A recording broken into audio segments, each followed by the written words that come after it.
Hey everybody, Nerd Transformed here again. Today I'm reviewing the Transformers Titans Returns Legends class Kickback. Now Kickback here is the final member of the Insecticons, which has been slowly getting one member each from the past two lines, starting with the early 30 line, and then we got Bombshell and Combiner Wars, and now we have Kickback. And as you might have noticed, and I'll show you right here by bringing the other two in, here's Scrapnel, or Shrapnel if you prefer, and here's Bombshell. Each one kind of goes for a different look. Scrapnel here does go for more of a cartoon accurate, light, plasticky purple, bright highlight yellow. While Kickback, or Bombshell here goes for more of the modern royal blue and royal kind of a deeper orange. To kind of give them a more, I guess, comic book style colorings. Kickback here goes for more of the toy colors. So rather than making fans, have to pick between like the Takara or Hasbro versions, it kind of just gave us one of each, and then they just don't match. Because Kickback here has the purple and black similar to Kickback, but his yellow is clear plastic. Except for his wings. On the original G1 toy, they were silver. Here they're just a bright yellow. And that kind of stinks because it kind of makes them clash a little bit with the other two, because the other two have this gray plastic where they would have had chrome on the original toys. Kickback here just has yellow. He doesn't have any parts that are gray or anything. So it is a little disappointing, but seeing them all together, it does still kind of work, but they do all kind of stick out from each other. They look like exactly what they are. 3 different toys from 3 different lines. Size-wise, yeah, they all work well, but overall looks, they just don't fit together well. As far as its insect modes, though, I gotta say Bombshell's definitely the worst, just because, I don't know, he just doesn't work for me as well. Although Kickback doesn't hold together well. There's nothing pegging his back legs on, which are nice because you can use his leg articulation. But it means they do flop about and can start looking a little messy. And that means you do have to adjust every time you sit them down. And you can see his legs don't quite like the lay down as they're supposed to. But yeah, that's all 3 of them together. As part of Titans Return line, he does have a gimmick where if you open up his chest piece, or his back piece here in insect mode, he does have a little spot where you can have a Titan Master ride. Which actually is kind of nice, since that is something his original Diaclone toy could do too. And you can have a Titan Master just stand there, or you could have them also kind of sit, like so. In a very Power Ranger-esque kind of toy way. Which is pretty nice. So you have the little Titan Master riding the little grasshopper mode. Overall looks though, I do like the head a lot. I think the head looks really nice with the painted yellow eyes and the little antenna sticking up, and you can actually adjust them a little bit since it is the robot head buried in there. So you can actually have them back or forward, whichever you prefer. I prefer just keep them forward. Yellow wings, despite not being the silver they're supposed to be, do look really nice. I do like this Energon-esque translucent wing look. And I do like how the rest of the body looks. I mean, you get the little back end of the grasshopper, the legs are fully usable. Actually, let's go ahead and go to articulation. Head doesn't really do anything. I mean, you can technically have it look down, but it starts revealing the robot head, so you can't really do anything with that. The front legs do not move. I mean, they do technically move, but it's not actual leg movement. The wings, however, are on these little ball joints, so you can have them rotate and go up and down as much as you want. And they're on their own separate hinge on top of that ball joint in the stem. So you could have all kinds of poses with them. You could have them straight outward. You could have them up like this, you could have them down on the sides, there's a lot of different things you could do with that. And the back legs are fully ball jointed, as well as ball jointed right here at this joint. So you could use that however you wish, which will be the knee later. The back part of the legs don't really move. I mean, you can have them collapse in to kind of get like a jump pose. And they also do bend at a hinge here, but it makes it look more like his legs got broken. So whichever you prefer. I don't personally pose them that much. I usually just leave them as is. But much like the Insecticon, he does have a minor amount of posability in this mode.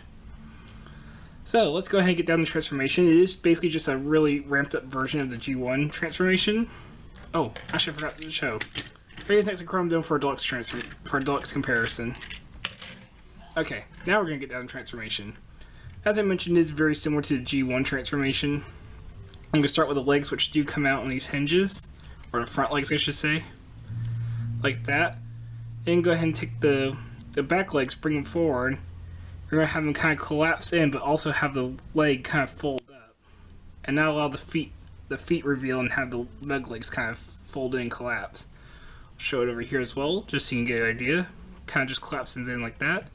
There you have his robot legs. Come to the back part of the insect here. Just kind of bend these forward and bring it on back. And go ahead and split them. Be very careful because these ball joints will pop up very easily, but splitting that will give him his arms, which will allow you to bring these up on hinges, and you do need the bug legs out of the way to get his arms up. Straighten out the legs. Bring the arms down and straighten them out. Go ahead and take the wings, and if you want the G1 style look, you're going to just have to bring them up and fold them up. They unfortunately do not fit where his shoulders are, but those kind of dumb, to be honest, anyway. Take the bug head, bring it on down. You can go ahead and fold the head down, and then you just swivel it around. And there you have Kickback in his robot mode.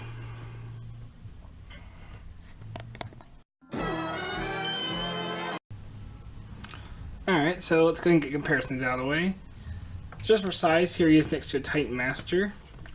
And for another series comparison, here he is next to Chrome Dome. So you can see definitely a legend size figure. Let me get those two back out of the way. And let's get to the comparison everybody wants to see, of course. Him with the R2 Insecticon. So we have Generation Scrapnel and Combiner Wars Bombshell. And you see, all together, while they do look good, they once again have the same problem they had in their insect mode of just looking a little too different.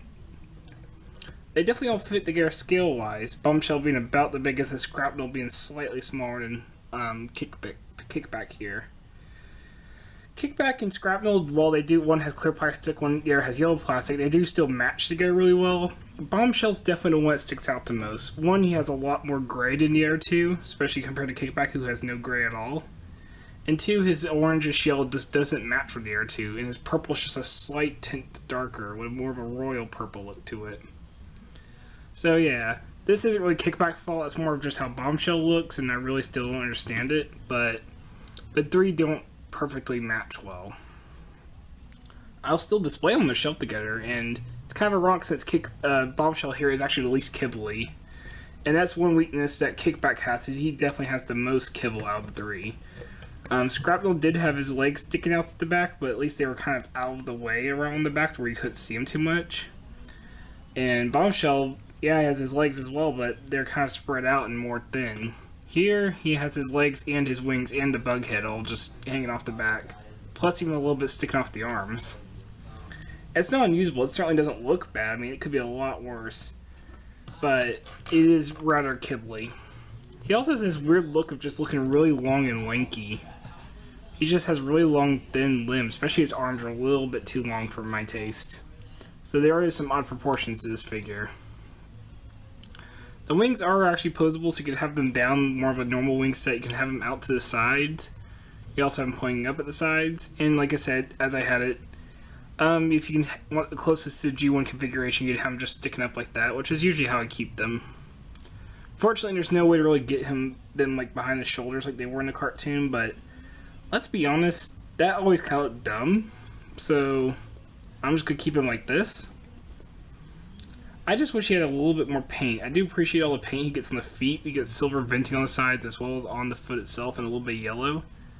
And his face is really nicely painted with some silver on the forehead and around the mouth area. But that's it, and a little bit of the yellow on the head there. That's all the paint he's got. And I guess also these parts went for his the abdomen mode for the abdomen for the bug mode, but still. Not a lot of paint going on. He could have used a little bit on the chest or something, or on the arms. The arms really could use a little bit of yellow or something just to break them up. I mean, I know Scrapnel and Bombshell had unpainted arms, but with how long and lanky these are, these need some kind of detail to help break it all up. Let me just stop messing with them. No gimmicks in this mode. So, I mean, you can technically still have a Titan Master stand here, but it's going to look really weird in this mode. The only real gimmick, like I said, is just messing with the wings. And since we're talking about that, why don't we just go ahead and go over articulation. Swivel at the head, and he can look up, which is really nice for a Legends figure. You don't get that at all with Legends figures. So that's really nice. Ball joint at the shoulder, and it does go outward as well. Ball joint at the elbow. Do get ball joint at the hips, as well as the knee. You do get some slight feet movement if you want to count that from his transformation. Can't really use it, but you can kind of count it, not really. One complaint I do have is I wish the feet locked in, but there's really nothing locking these into place. They just sit like this. Maybe I just haven't pushed it far enough, but I've really put a lot of force, and it's just staying like that, which looks fine, but the moment you start touching the feet, it starts going back in. So I do wish those actually locked in place, especially since his knees actually lock in place to keep them straight in bug mode. So it's kind of weird. I just wish there was something locking that in. Plus, like even up here where the shoulders connect, it's actually locked in. Not a strong one, but still locked in. There's still some peg or tab holding it together. So you could have really used a little bit more security on this feet. So yeah, overall, I still think he's a good figure, and I think he's a great way to end this Insecticons. Of the three, I think Scrapnel is still my favorite out of them. I do think Scrapnel has the best transformation, with Kickback being close second. Bombshell, I think, has probably the worst transformation of the three. Bombshell probably has the worst colors out of the three, since he sticks out so much from near two. But he's also got the least kibble, so Bombshell has probably the best robot mode, and he has the most articulation. Kickback has the most kibbly robot mode. And... oh. So it's kind of just up to you which one you prefer. Kickback's the easiest to fix, though, since all you have to do if you want to match Scrapnel better, just do a quick coat of paint over the chest and put your Decepticon symbol on it. Bombshell will be a kind of a mess to kind of get him to match the other two, so really pick your poison. You want them all three to stand out, or do you want to have to do a lot of fixing? But yeah, I do think he's a decent end to the triple terror that makes the Insecticons. I wish... one thing that sucks though, you notice I'm leaning him over a lot compared to the other two. The back kibble does make him really back heavy. You can't even really fold out the bug feet to make heel spurs, because he doesn't really have any heel spurs. And you can kind of use the bug feet, but it also means messing up his actual feet. So yeah, he's just kind of stuck leaning over. Because you can get him kind of stand straight, especially spread the wings forward. Like that. So yeah, he does have some backstanding issues. So yeah, overall, I would say he's my second favorite. Bombshell, and also even Bombshell's only losing to him just because of the colors. He is also a lot of fun to mess around with. I still wouldn't call him a bad Legends class, just a good one with a lot of issues. So, this has been Nerd Transformed. I hope you enjoyed this review, and I hope you have a good day. Take care.